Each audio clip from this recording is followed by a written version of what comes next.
सब जाए बड़े प्रेम से सुने, और वही कथा में हनुमान जी जाए सबसे पीछे बैठ जाए। तो काग भुसुंडी बड़े जोश में आकर के कहने लगे, अरे मेरे भक्तों,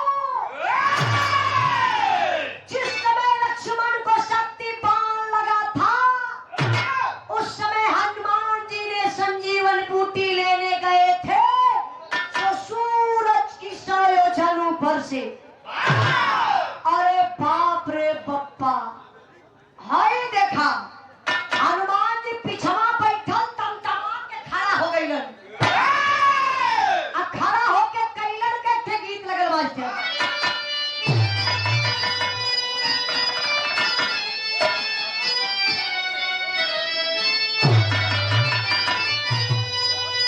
देखिए गीत के हम लोग बनी बिग गंगा चैनल पर, जितना भाई लोग टीवी देख रहे हुए हैं, तो ये गीत हम गौली भोजपुरी के अभिनेता बड़े भाई दिनेश लाल ने हुआ बदे छोड़े समय प्रोमो काटे बदे गलनी टीवी पर आए गीत के लिखलन हमारे गुरुजी माननीय प्यारे लाल कबीर जी।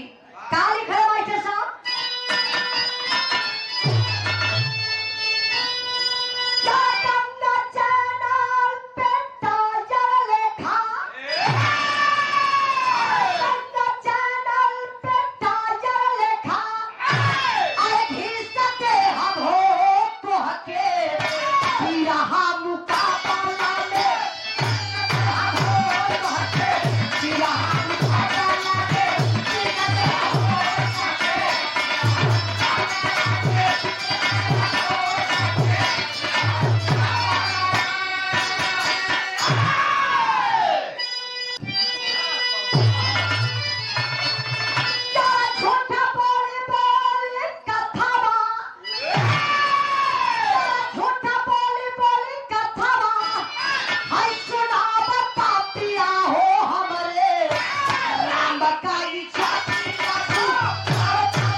लक्ष्मण को शक्ति बाण लगा था, तो संजीवन बूटी लेने के लिए मैं गया था।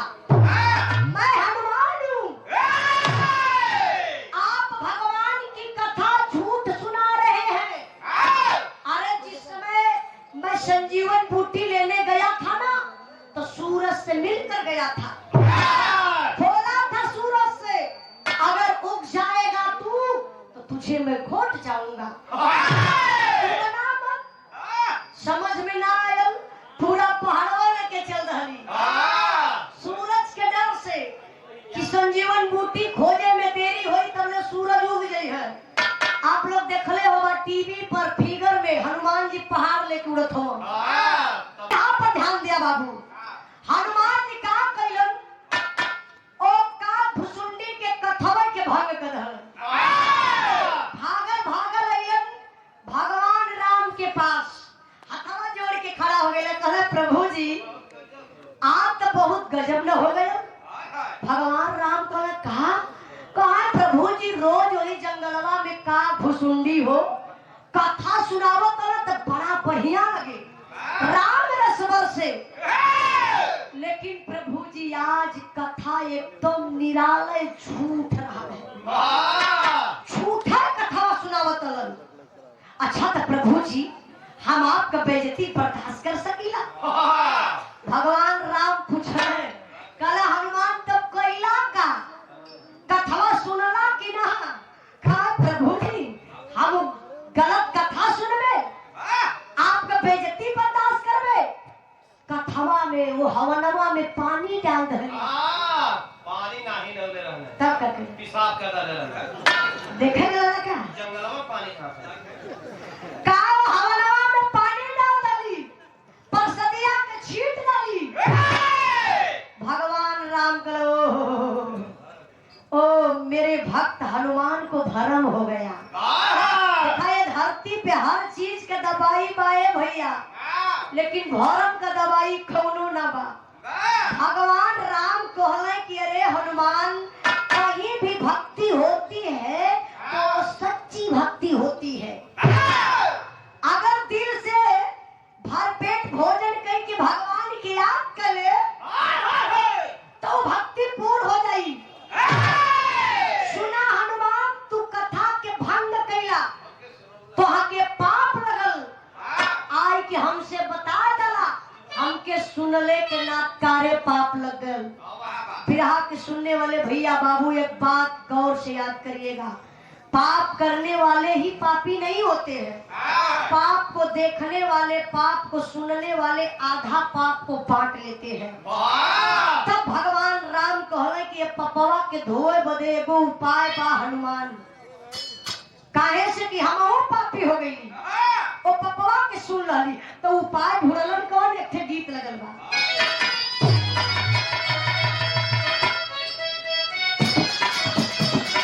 क्या बात है? आई मास्टर साहब, पिया छिनी जाई हा हो गुरु बाबा, आई हो राम जाई हा हो गुरु बाबा, जहाँ पर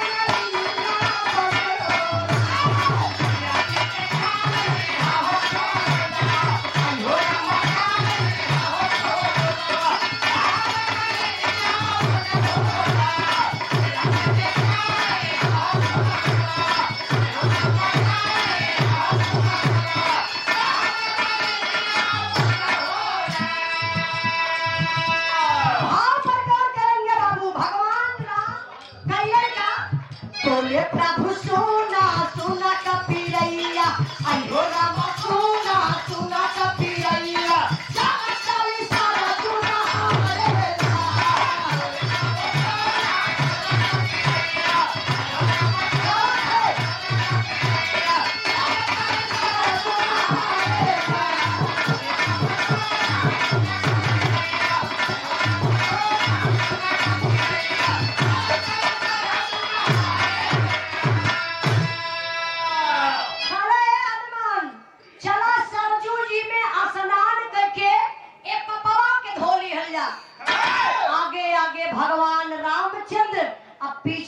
हनुमान जी सरजू जी के घाट पे भगवान राम पहुंच गए, स्नान करे शुरू कैलन। स्नानवा करत करते बाबू एक ठे काम भगवान राम कर रहे, गौर करेंगे कैलन का बैठक गीत बदल गए हो।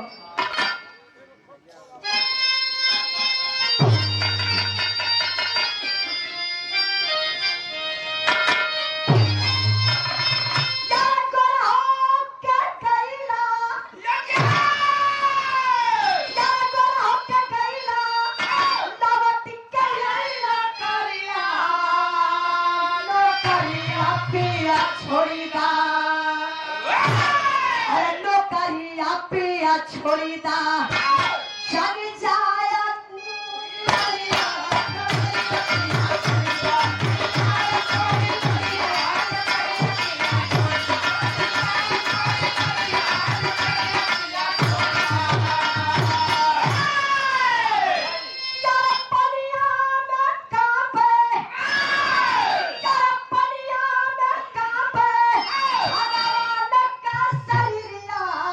गिरा इतिहल प्रभु अरे गिरा इतिहल प्रभु हर पानी में मुनरिया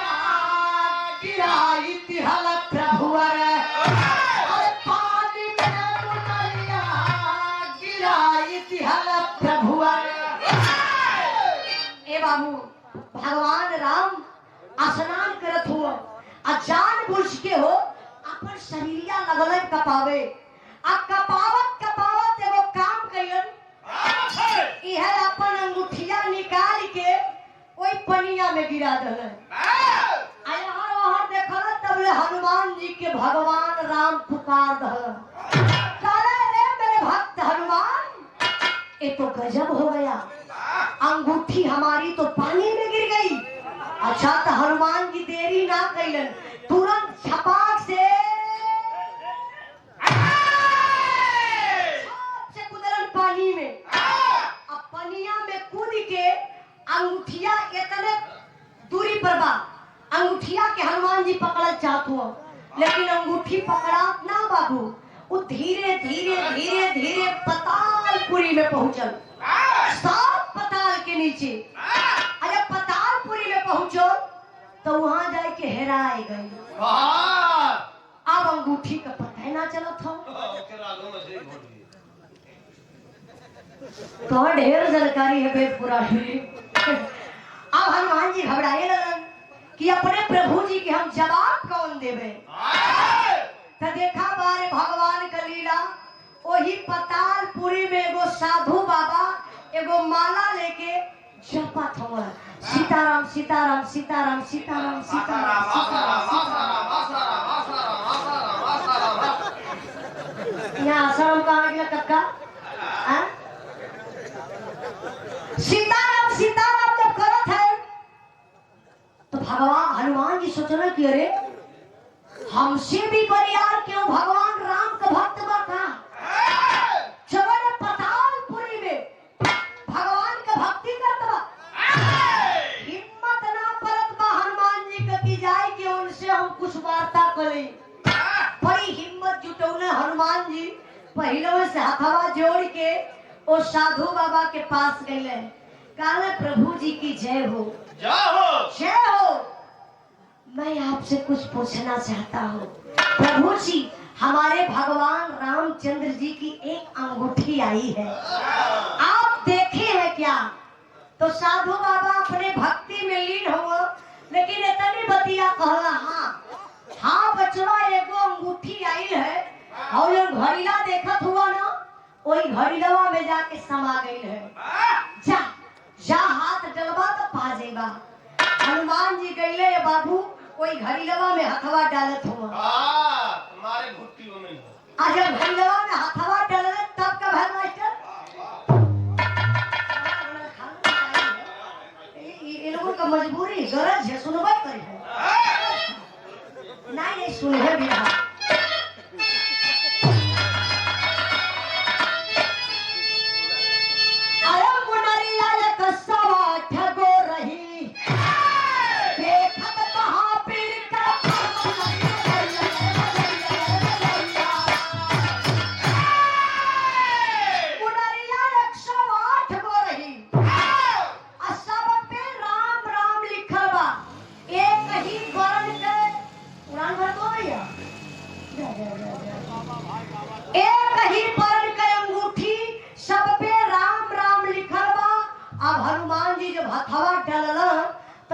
अंगूठी बाकी ने तो 108 गो अंगूठी आ सब पे राम राम बा तो आखिर पहचान कैसे हुई हनुमान जी समझ ना पौलन अंगूठिया लेके साधु बाबा के पास गए। कहला हे प्रभु जी, जवन अबहिन के अंगूठिया आई है, अगर आप पहचानत होई तो वही अंगूठिया के निकाल के दे दे। तो साधु बाबा वही अंगूठी के निकलले, हनुमान जी के देहल। बाकी 107 गो अंगूठिया के हनुमान जी वही घड़ियों में रख डाले। आ एक अंगूठी के लेके भगवान राम के पास हनुमान जी अइले तो सवाल कैले। का कैले बैठे साहब?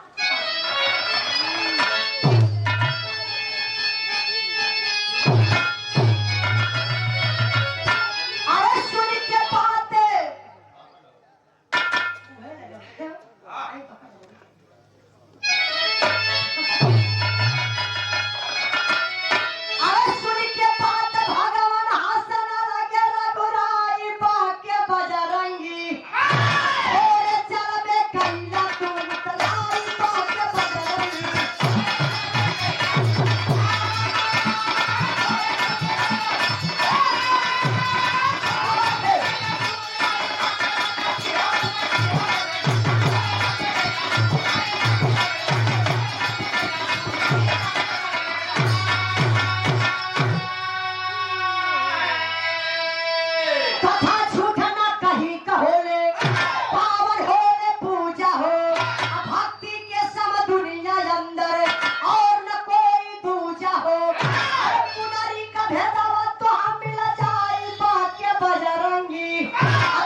लेकिन पतालपुरी में जाके हेरा गई। अब मिलल बड़ा मुश्किल से, और वहाँ 108 गो अंगूठी मिलल। तब प्रभु जी हमके 108 गो अंगूठी का कारण बताई। भगवान राम लगने हंसे, काले मेरे भक्त हनुमान, मैंने पहले ही बोला था। हनुमान जी कहना प्रभु जी आपके अंगूठिया 1 गो गई, अब पतालपुरी में जाके 108 गो अंगूठी हो गई। 108 गो अंगूठी का हमके कारण बताई। तब भगवान राम हंसे लगले, हंस के 108 प्रमाण में हनुमान जी के वो अंगूठी का कारण बतौलन। का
हनुमान भैल हुआ।